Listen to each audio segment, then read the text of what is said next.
Miércoles 11 de enero de 2023, muy buenos días, bienvenidos a Contacto Directo. Qué gusto que nos acompañen. Nuestros invitados de hoy son Juan Zapata, ministro del Interior. Mañana ampliará su versión el ex policía Germán Cáceres sobre el crimen de María Belén Bernal. El gobierno se apresta también a entregar un informe a la Fiscalía sobre un presunto financiamiento del narcotráfico a candidatos en estas elecciones. El año está empezando en rojo y cada vez más violento en cuanto a crímenes. Esos algunos de los temas que trataremos. También nos acompañará Esteban Ron, máster en Democracia y Gobierno. Ayer se desarrolló la fase de seguimiento y verificación de la Corte Constitucional a su sentencia para que el Consejo de Participación con celeridad designe al vocal del Consejo de la Judicatura y que sea quien lo presida. Vamos a revisar hacia dónde apuntan las salidas que se esbozaron en esta sesión, cuando hay en camino una consulta popular que podría prorrogar a Fausto Murillo en funciones. Aquí empezamos. La actualidad, los protagonistas, el análisis y la información en Contacto Directo.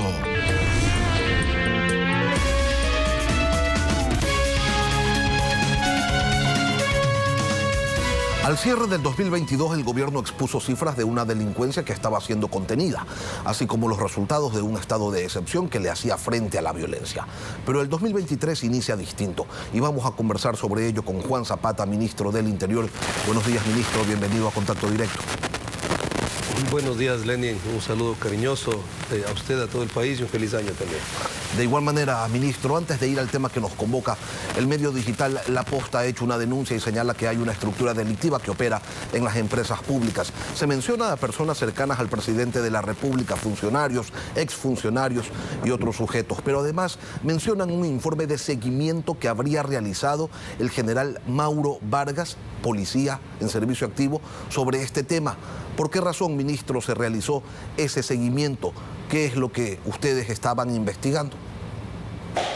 Bueno, primero, Lenin, es un tema que ha salido en las últimas horas.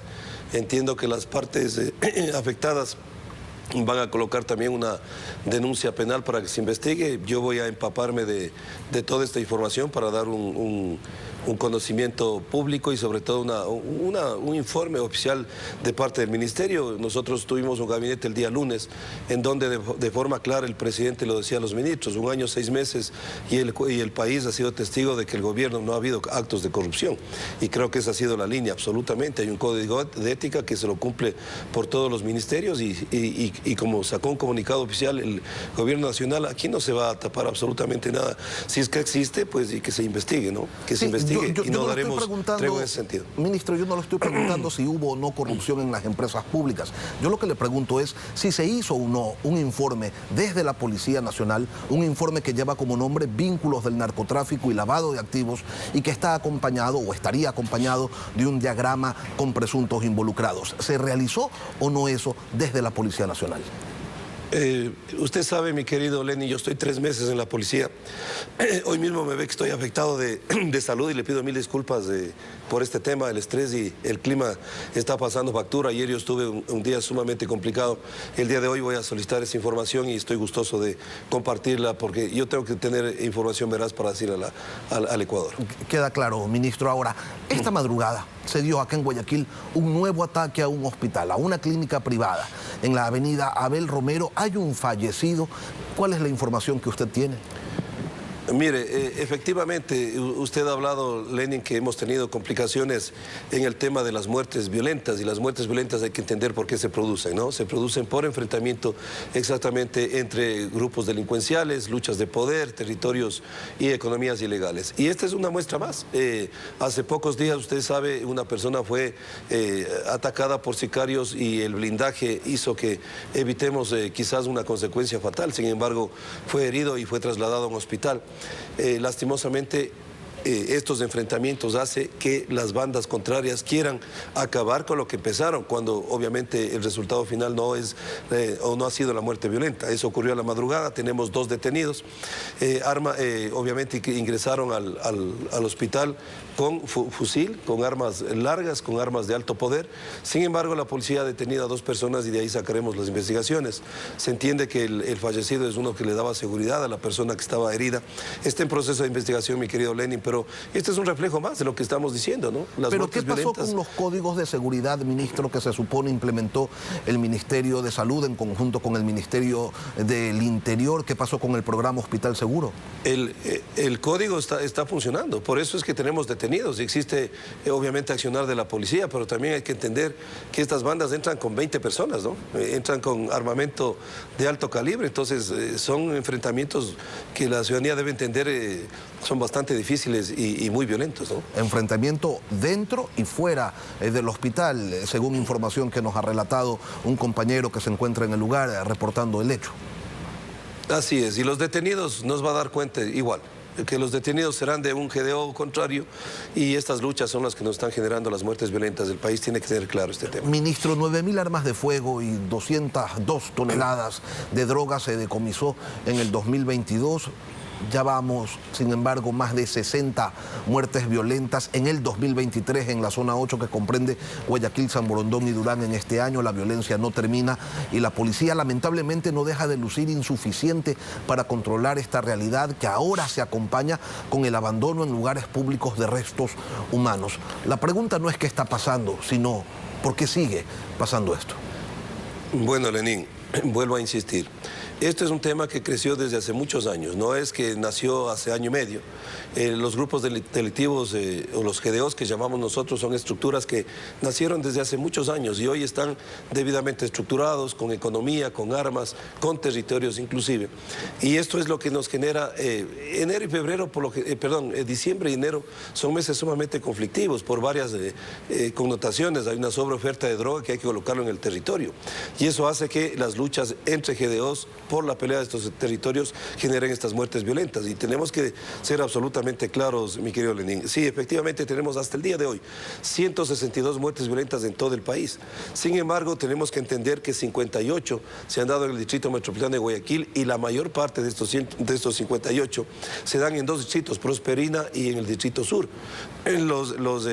Digamos, las fuerzas y todo nuestro nivel de inteligencia y operativo están desplazados en estos sectores. No significa, el año anterior inclusive, el 80% de las muertes violentas Lenin se dieron en 5 provincias, que son efectivamente Guayas, Manabí, El Oro, Los Ríos, Esmeraldas, que son la ruta de la droga.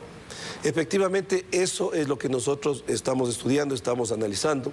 El estado de excepción, los 45 días que tuvimos el año anterior, se pudo no solamente contener este crecimiento exponencial que venía de muertes violentas, se contuvo y se redujo. Esas mismas estrategias vamos a tener que orientarlas a estos distritos del Distrito Metropolitano de Guayaquil. Vamos a medir cada 15 días a los comandantes con las estrategias operativas. Pero vuelvo a insistir, mi querido Lenín, esto está absolutamente claro por qué se dan. Ministro. Y de hecho, déjeme poner solo el ejemplo de Navidad y fin de año. Navidad y fin de año tuvo el mayor movimiento económico y de personas en centros comerciales y todo lo que usted quiera. Y en fin de año hubo un movimiento de 1,5 millones de personas. Y las actividades se desarrollaron sin ningún problema. Es los territorios en donde existen estos enfrentamientos de GDOs que nos provocan lastimosamente estas muertes violentas y muertes colaterales, que es lo que nos duele también, ¿no? Ya está por iniciar un nuevo proceso de reclutamiento de policías para que haya más hombres en las calles, pero el equipamiento, ministro, ¿para cuándo? Bueno, nosotros vamos cumpliendo con el cronograma que habíamos establecido. En pocos días vamos a entregar ya 163 vehículos para el eje de inteligencia y el eje investigativo. Vamos trabajando en la emergencia de los 17 millones ya con el tema de la munición y el tema del aseguramiento de los UPCs. Los 29 millones para los uniformes están en camino. El proceso de chalecos está en camino. Eso esperemos que entre febrero y marzo ya podamos entregar a nuestro personal, y el cronograma que viene realizando la Secretaría de Seguridad en el plan del eje de seguridad, que es Fuerzas Armadas y Policía.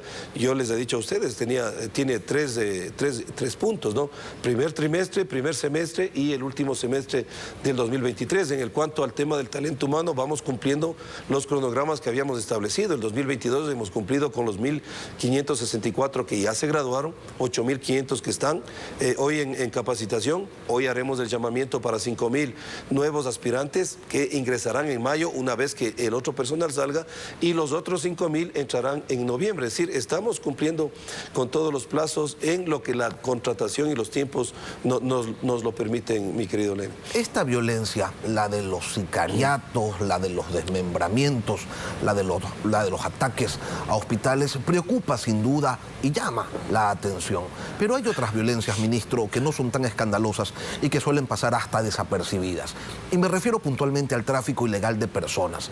Desde el 2021 hasta ahora han sido detenidos, expulsados y deportados 140.000 ecuatorianos, según la Oficina de Aduanas y Fronteras de Estados Unidos.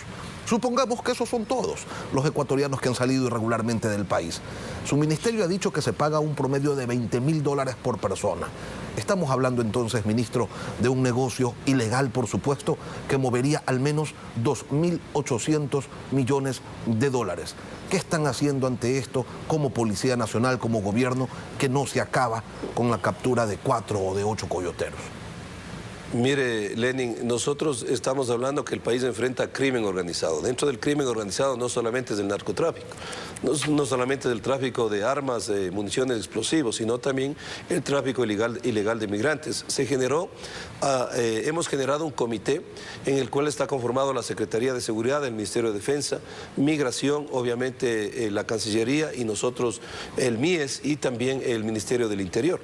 Efectivamente, los datos, ¿y qué es lo que está pasando, mi querido Lenin? Estamos buscando figuras que nos permitan evitar la salida desde el país, porque mire, si usted quiere salir por Colombia, lo puede hacer solamente con la cédula. No existe en este momento algo que inmigración le impida que usted con su familia salga por Colombia con la cédula. Y de ahí salen estos movimientos ilegales. Nicaragua es otra de los destinos que están utilizando para las rutas ilegales, pero usted a Nicaragua no le puede impedir que una familia compre el pasaje y se vaya para Nicaragua. Entonces estamos nosotros, porque Nicaragua el 2021 determinó 3.000 salidas, el 2022 41.000. Algo está pasando. Y las también vamos a reunirnos, ministro, ¿qué pasa con las estructuras? 2.800 millones de dólares no se esconden debajo de un colchón. Mire, estamos nosotros ya fortaleciendo la inteligencia de la Policía Nacional, que se va a encargar específicamente de estos delitos. Hemos atacado y hemos golpeado estructuras, especialmente en el Austro. Sin embargo, vamos a fortalecer aquello, pero le vuelvo a repetir, Lenin, es un tema que tenemos que buscar una forma normativa, tal cual, por ejemplo, pedirle a qué hotel va a ir usted, cuál es su finalidad, y buscar algunas opciones que nosotros impidamos que salgamos de aquí, pero también hay que hacer un trabajo en territorio, porque muchas de las personas que lastimosamente caen bajo las garras de estos criminales no son personas que están en el eje de la miseria o que no tienen opciones de salir, lo hacen inclusive por una tradición de que la familia salió. Entonces hay que trabajar con ellos que no caigan en estas bandas criminales, que no es absolutamente gratis, ¿no? Ministro, usted lo decía, por avión resulta que usted tiene que pagar entre 20 y 25.000 dólares por persona. Entonces no es un tema sino también trabajar en el territorio con campañas, y también se le ha incorporado a la SECON que hagamos este trabajo territorial y de comunicación. Hablemos de narcocandidatos, ministro. Usted ha dicho que en los próximos días va a dar a conocer los nombres, y entendemos que también las pruebas de las relaciones de políticos con el narcotráfico. ¿Qué están esperando? ¿Cuándo se lo presenta? A ver, Lenin, yo no he dicho que vamos a dar a conocer nombres. Lo que yo he dicho es que todo el informe que ha trabajado inteligencia de la policía por varias semanas, que es un trabajo muy técnico y profesional, con vinculaciones, con organigramas, con estructuras, con conexiones, no solamente de narcotráfico, sino también de minería ilegal, en muchos casos ya captados, en otros casos por captar candidatos, que también tiene que ser una alerta a aquellos que hoy en momento buscan financiamiento, y esa desesperación hace que caigan fácilmente en estas garras, pero después el crimen organizado cobrará ese favor. Es lo que nosotros, ¿qué es lo que tenemos que hacer? Lo que responsablemente corresponde: entregar toda la información con la mayor cantidad de evidencias posibles al organismo que tiene que investigar, que es la Fiscalía, y eso es lo que nosotros haremos. Hasta el día viernes cerraremos los informes y nosotros entregaremos a la Fiscalía para que haga su trabajo. Es lo que nos corresponde. Y al entregarlo a la Fiscalía, el contenido del informe será secreto mientras dure la instrucción fiscal, 1 año. No necesariamente. La instrucción fiscal, inclusive, ya el informe puede ser público. Ahora, ¿ahí hay candidatos? ¿Hay funcionarios electos? Mire, hay de todo. Hay de todo, candidatos a alcaldías, prefecturas, concejalías, esto alrededor de 6 provincias, de varios partidos políticos. No significa que se esté orientando a un solo partido político. A nosotros nos interesa es que estos posibles delitos se investiguen y que sobre todo la fuerza del crimen organizado no penetre en futuras autoridades seccionales, porque por ahí vienen también ya el tema de permisos, sobre todo en minerías ilegales, el tema de contrataciones en obras públicas y todo lo demás. Eso es lo que la Policía Nacional responsable hemos hecho a través de informes de inteligencia, que vuelvo a insistir, son informes muy consolidados, con mucha evidencia. Eso le quería preguntar, ministro, ¿son informes que contienen indicios o son casos completos, absolutamente estructurados, cargados de pruebas irrefutables? Mire, lo que la policía hace es generar indicios y presunciones. Quien tendrá que determinar responsabilidades de la Fiscalía y el orden judicial. Pero créame, y esté seguro y el país esté tranquilo, de que los informes, como siempre lo ha determinado la Policía Nacional, tienen un gran sustento y sobre todo tienen una gran información que ya debidamente comprobada para nosotros, pero que quien tendrá que dar la responsabilidad final es la Administración de Justicia. En otro tema, ministro, ¿cuál es el rol que está cumpliendo la policía ahora que ha sido detenido y repatriado Germán Cáceres? Mire, Lenin, aquí mismo recuerdo que yo tuve una de las primeras entrevistas cuando me hice cargo del ministerio el 26 de septiembre y le decíamos que uno de los principales objetivos nuestros era la localización y captura de Germán Cáceres y ya el comandante general lo explicó claramente cuál ha sido la función de nuestro bloque de búsqueda y del trabajo profesional que hicimos sin bajar un solo centímetro la guardia, se pudo lograr ese objetivo. Hoy nosotros hemos dado la posta porque la Policía Nacional llega hasta ahí, hasta localizar y capturar y entregarle en las condiciones que se le entregó, rompiendo muchos conceptos equivocados, mi querido Lenín, que se dijo y se ha dicho de todo en este caso, de ese falso espíritu de cuerpo. Hemos demostrado honestidad, transparencia y querer la verdad como quiere todo el país por la solidaridad con todas esas mujeres que levantaron la voz y una familia que está esperando justicia. Así es que nosotros hemos cumplido, estamos dando todas las facilidades en los traslados de Germán Cáceres, pero hoy ya está en el territorio de la Fiscalía que dirige la investigación y obviamente de la Administración de Justicia que tendrá,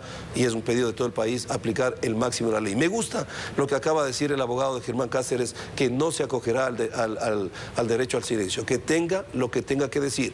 Y como ministro del Interior le pido que diga a la justicia lo que tenga que decir y nosotros estaremos atentos a esas verdades procesales. ¿Y los procesos administrativos ante las irregularidades evidentes que ocurrieron la noche en que se dio el asesinato en la Escuela Superior de Policía, ministro, ya terminaron?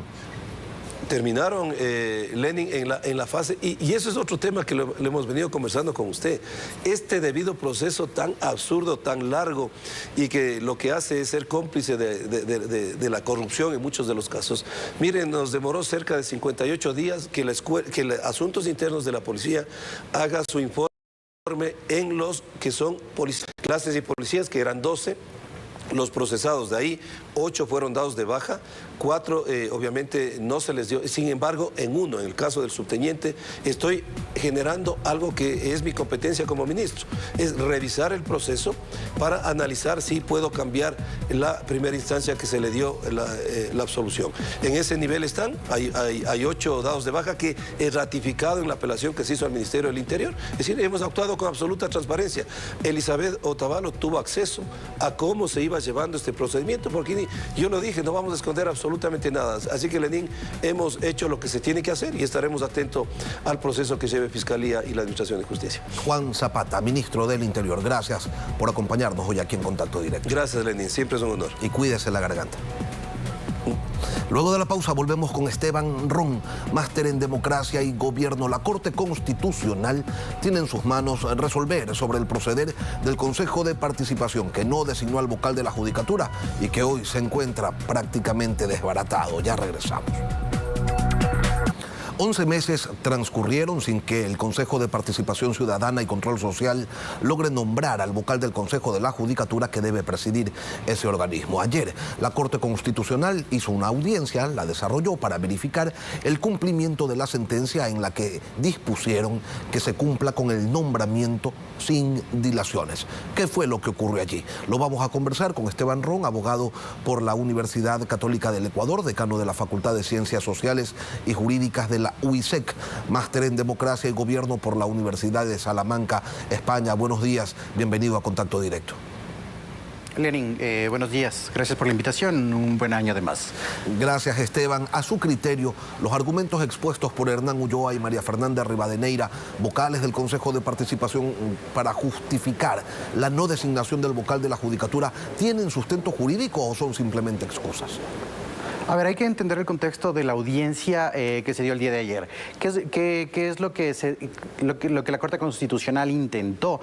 Es llenarse de argumentos a efecto de resolver si es que el Consejo de Participación Ciudadana ha cumplido o no con dicha sentencia. Los argumentos del doctor Ulloa significaron bastante para esta finalidad, que principalmente se versaron en la imposibilidad de nombramiento sobre la base de lo que establece el reglamento del Consejo de Participación Ciudadana cuando no existe un consenso al interno para la designación del presidente del Consejo Nacional de la Judicatura.